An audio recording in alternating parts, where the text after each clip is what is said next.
The US and Brazil are the two largest exporters of soybeans. China is the world's largest importer of soybeans. Mhm. China was buying all their soybeans from the United States just as a way to kind of make it up a little bit. Like, well, we got to buy the soybeans anyway. Why not buy them from the US to keep the US-China trade deficit under control so it doesn't become too politically toxic? Well, as soon as Trump threw on the tariffs, China retaliated by moving their soybean orders to Brazil, stop buying U.S. soybeans. Well, that's not a phone call. I mean, you're talking about vessels, port facilities, agriculture, trucks. How do you get the soybeans to the ports? How many do you grow? Where's the fertilizer coming from? Et cetera, et cetera. And all those parties, the shippers, the cargo, the insurance companies, and so many people involved, banks, letters of credit, it's just a lot involved. They don't like short-term relationships. They say, okay, I'll do it. I want a 5-year contract. And China said, okay. So they reconfigured all those transportation lanes to get the soybeans from Brazil. All of a sudden, you're a U.S. soybean grower. You say, well, what do? Well, we started selling them to the Netherlands because the Netherlands needs soybeans too. So now instead of shipping them from like Port of LA to Ningbo and near Shanghai, we're shipping them from Port of Houston to, I don't know, France, or Marseille or someplace, or Rotterdam. So the point being, you completely scrambled all these supply chain relationships.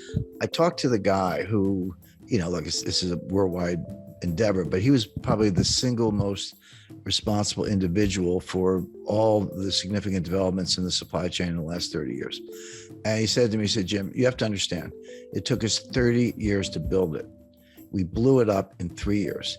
It's not going to come back overnight. It's going to take 10 years or more to rebuild it. And what I talk about in the book is supply chain 1.0, which is 1989 to 2019, and then supply chain 2.0, which kind of starts now, but is going to go indefinitely because it's going to take a long time to put this together. It's it's like dropping a vase and it breaks in 1,000 pieces. You can't put it back together. You got to go buy a new vase. And that's what's going on with the supply chain. There will be a supply chain, there always is, but the new supply chain will look very different from what we've just gone through, because the whole 30 years of period I'm describing was built on efficiency, lower cost, lower cost, lower cost. It was kind of the Walmart model. So yeah, just-in-time inventory, everyone knows about that, but there's something called cross-stocking. That's where a truck pulls up at a warehouse and you unload it. Instead of putting the stuff in the warehouse, you move it to another truck that then goes to a destination. The stuff never goes in the warehouse. Inventories are very expensive. They're costly to finance. You got to move the stuff around. It's called picking. Pick the stuff off the shelf with your. I used to drive a forklift, so I know a little bit about it. And put it on a truck. I used to unload trucks too. So hey, I've got 7 suppliers. Why don't I cut it down to 3 and do bigger contracts with each one and get lower unit costs? I've got 5 transportation lanes. Why don't I cut that down to 2, get everything to Los Angeles and Seattle, as the case may be, et cetera. And they did it for 3, and they got costs lower, and Walmart and Amazon were the champions of this, but everyone else was doing it. But they missed something.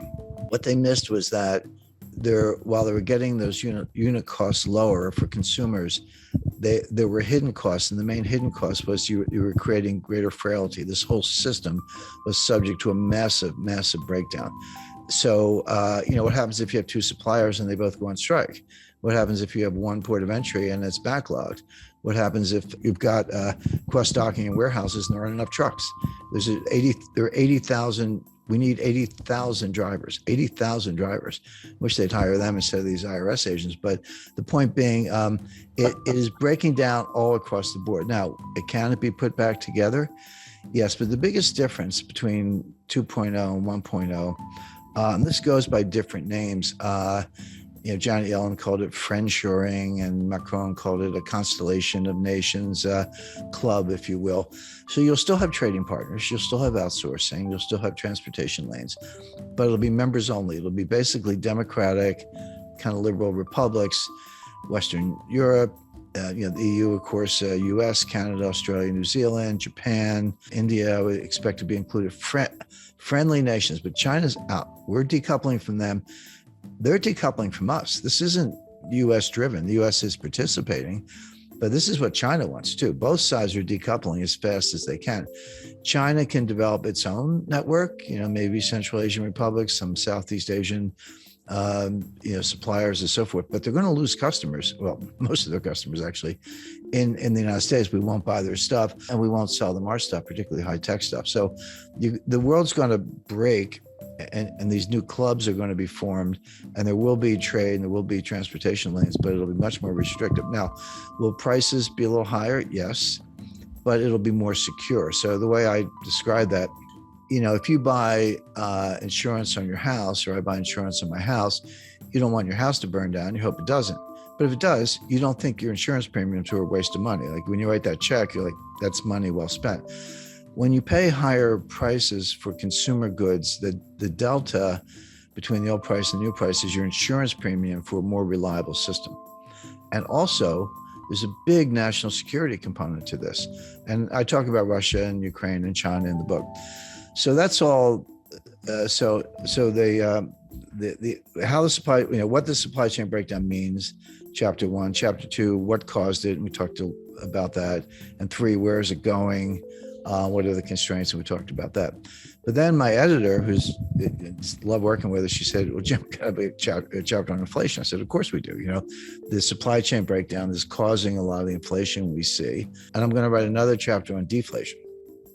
And everyone's like, wait a second, why are you talking about deflation? That's coming next. People are not ready for it. I know the inflation's here. I buy gasoline. I shop in the grocery store. I get it. It's persistent. It's not transitory. I understand all that. But inflation has 2 major sources. One is the supply side, which is called cost push inflation. So that's energy price shocks, the stuff we're seeing coming out of Ukraine, fertilizer shortages, strategic metal shortages, component suppliers who can't deliver stuff to factories in Germany and they're shutting down, et cetera. The other cause is from the demand side, and that's called demand pull inflation. Basically, it's psychological. Consumers pull demand forward. They're like, hey, I was thinking of buying a refrigerator. I better buy it today because the price is going to go up in 6 months. And in the 70s, we had both. It started with cost push with the Arab oil embargo, but it ended up demand pull. I was starting my career at the time. Your boss would just give you a raise. You didn't even have to ask. Inflation was going up so fast. Like, I better give this guy a raise. Like, here's another, $30,000 or whatever, because people would quit. And that sort of spun out of control until Volcker squashed it all. Right now, we do not have demand pull inflation. We don't. This is not what's going on. We do have cost push inflation. The difference is hugely important because cost push inflation from the supply side, which is, again, when I talk about in the book, it's real, prices go up, but it's self-negating. The old saying that, the cure for higher oil prices is higher oil prices, because when they get too high, people stop driving. They shut down various activities. By the way, if you're unemployed, you're not buying any gasoline because you're not going anywhere. I mean, that's kind of a nasty way of putting it, but that's how cost push inflation, tips into a recession, and then prices come down. And we saw that in 1974. You had Jerry Ford and Alan Greenspan walking around with they had these win buttons, WIN, was so for whip inflation now, except we had a recession and prices collapsed. Now it came back by 77 with for a lot of reasons, but right now we don't have demand pull, we have cost push. It will go away when this economy goes into recession. And then we're going to be talking about disinflation and deflation, which are, kind of close cousins. And the Fed's going to be out on a limb as usual, raising rates in the face of a recession and a price collapse.